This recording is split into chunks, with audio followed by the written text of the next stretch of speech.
सुस्वागतम् अस्मिन् संस्कृतकक्षायां सर्वेषां छात्राणां। प्यारे बच्चों, संस्कृत की आज की इस क्लास में सबका हार्दिक स्वागत है। आज हम प्रत्ययों में सत्र प्रत्यय को लेकर आपके लिए उपस्थित हैं। जैसा कि नीचे मैंने लिखा भी है इसमें कि यह प्रेजेंट कंटिन्यूअस टेंस के सेंस में इसका प्रयोग होता है। जैसे कोई कार्य हो रहा है, कोई कार्य किया जा रहा है, कोई कार्य कर रहा है, तो इस सेंस में वर्तमान काल का प्रत्यय है और इसका प्रयोग होता है। जैसे वह जाता हुआ कुछ कर रहा है, वो खाता हुआ, मतलब कि तो जो पहले क्रिया की जा रही है, मतलब जो करते हुए एक कार्य को करते हुए जब दूसरा कार्य किया जा रहा है उसके से, तो जो पहले कार्य कर रहा है वो करते हुए दूसरा कार्य कर रहा है, तो उसमें जो है सत्र प्रत्ययान्त पदों का प्रयोग किया जाता है। देखिए इसका सूत्र है लटः सति सानचौ प्रथमा समानाधिकरणे।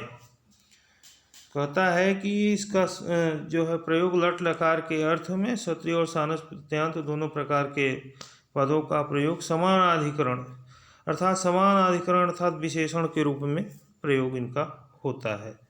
हम आगे बढ़ते हैं। इस प्रत्यय की क्या क्या विशेषताएं हैं। देखिए इसका सूत्र है तौसत।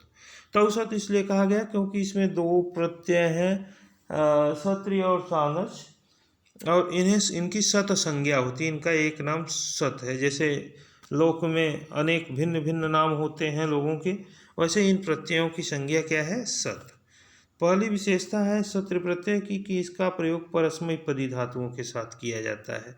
परस्मय पदी धातुओं के साथ प्रयोग। दूसरी विशेषता लट लकार के क्रियापद के रूप में सत्र प्रत्ययान्त पदों का प्रयोग, अर्थात इसका जो प्रयोग होता है वो लट लकार के क्रियापद के रूप में होता है, अर्थात वर्तमान काल के विशेषण पदों का निर्माण।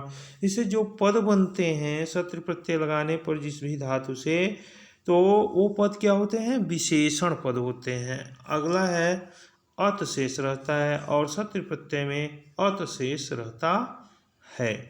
अब देखिए आगे क्या बता रहे हैं कि पुल्लिंग में अन, स्त्रीलिंग में अंति एवं नपुंसक लिंग में अत शब्दांशों का प्रयोग करके शब्द निर्माण किया जाता है।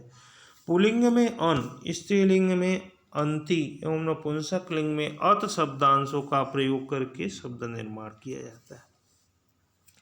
जैसे पुल्लिंग में प्रत्यय लगाना हुआ, जैसे मान लीजिए पठ धातु है और उसे सत्य प्रत्यय लगाना हुआ तो उसमें पठन जोड़ देंगे। इसी तरह से स्त्रीलिंग में पठ धातु है और अंति जोड़ेंगे तो पठंती हो जाएगा, और नपुंसक लिंग में पठत बनेगा। इसी तरह से किसी भी धातु से आप जोड़ सकते हैं और इनसे जो निष्पन्न शब्द होंगे पुल्लिंग, स्त्रीलिंग और नपुंसक लिंग में भिन्न भिन्न तरह के होंगे। तो पुल्लिंग में नकारांत पद, हलंत पद बनेगा, स्त्रीलिंग में ईकारांत बनेगा, तो इसी तरह से नपुंसक लिंग में तकारांत नपुंसक लिंग पद बनेगा। अब आगे बढ़ते हैं। शब्द रूप पुल्लिंग में भवत के समान, स्त्रीलिंग में नदी के समान और नपुंसक लिंग में जगत के समान इसके शब्द रूप चलाए जाते हैं। अब हम आगे बढ़ते हैं उदाहरणों की तरफ। देखिए पहला उदाहरण है, इसमें धातु और प्रत्यय हम कौन कौन जोड़ रहे हैं, पुल्लिंग में क्या बनना है, स्त्रीलिंग में क्या बनना है और नपुंसक लिंग में। पहले उदाहरण में भू धातु से हम सत्र प्रत्यय जोड़ते हैं। हमने जैसा कि बताया, देखिए जब अत शेष बचता है तो सबसे पहले तो नपुंसक लिंग पद ही निष्पन्न होता है और तकारांत प्रातिपदिक होता है। लेकिन पुल्लिंग में भवन, अब इसका अर्थ हो गया होता हुआ, भवंती होती हुई और भवत। नपुंसक लिंग होता हुआ, पठ प्लस सत्री पठन, पठंती पठत। इसी तरह से नम प्लस सत्री नमन, नमंती नमत। अगला है पा प्लस सत्री पिबन, पिबंती पिबत। अब आप देख रहे हैं कि पुल्लिंग में अन जुड़ रहा है, स्त्रीलिंग में अंति जोड़ रहा है और नपुंसक लिंग में अत जोड़ा है।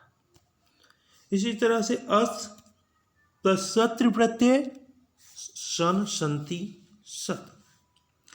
दूसरी बात यह है कि जब हम इनका वाक्यों में प्रयोग करते हैं तो विशेषण विशेष्य का ध्यान रखना चाहिए।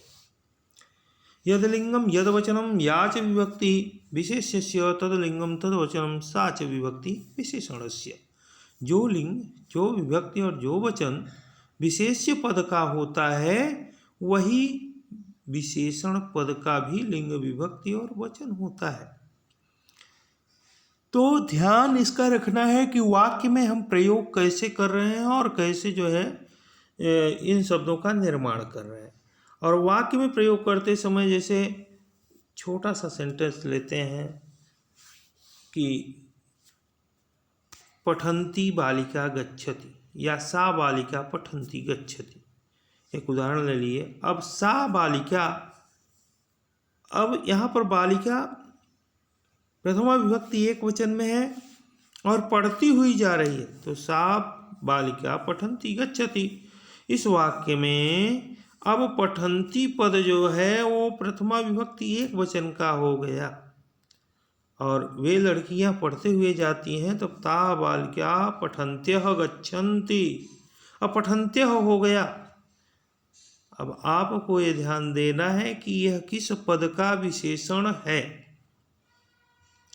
जिस पद का विशेषण है उसके वचन और उसके लिंग का ध्यान रख के इसका प्रयोग करना है। तो आशा है कि यहाँ तक समझ में आ गया होगा और आप लोग इसे शब्द निर्माण कर लेंगे। अब कुछ हम अभ्यास के लिए पद दिए हैं जिनको आप लोगों को अभ्यास करना है। पुल्लिंग में क्या बनेगा, स्त्रीलिंग में क्या बनेगा, नपुंसकलिंग पर क्या बनेगा, इसे आप लोगों को प्रैक्टिस करनी है और शब्द निर्माण करना है। साथ ही साथ वाक्यों में प्रयोग, देखिए अनुवाद में भी इसका प्रयोग हो सकता है, तो आप लोग बड़ी सावधानी से शब्द निर्माण करेंगे। पहले लिख प्लस सत्री, गम प्लस सत्री, दृश्य प्लस सत्री, स्था प्लस सत्री, ईश प्लस सत्री, नृत्य प्लस सत्री, हन प्लस सत्री, जी प्लस सत्री। अब यहाँ पर सभी देखिए, लिख मीन्स लिखना, गम मीन्स जाना, दृश्य मीन्स देखना, स्था मीन्स ठहरना या रुकना, ईश मीन्स चाहना इच्छा के अर्थ में, और नृत्य मीन्स नाचना, हन मीन्स वध करना। अब यहाँ पर कुछ मतलब कंडीशनल धातुएं भी दी गई हैं जिनका रूप चेंज हो जाता है, तो थोड़ा सा सावधानी से आप लोग प्रैक्टिस करेंगे। तो इस वीडियो में बस यहीं तक। अगर वीडियो अच्छा लगा हो तो आप लोग इस पर कमेंट भी करिएगा।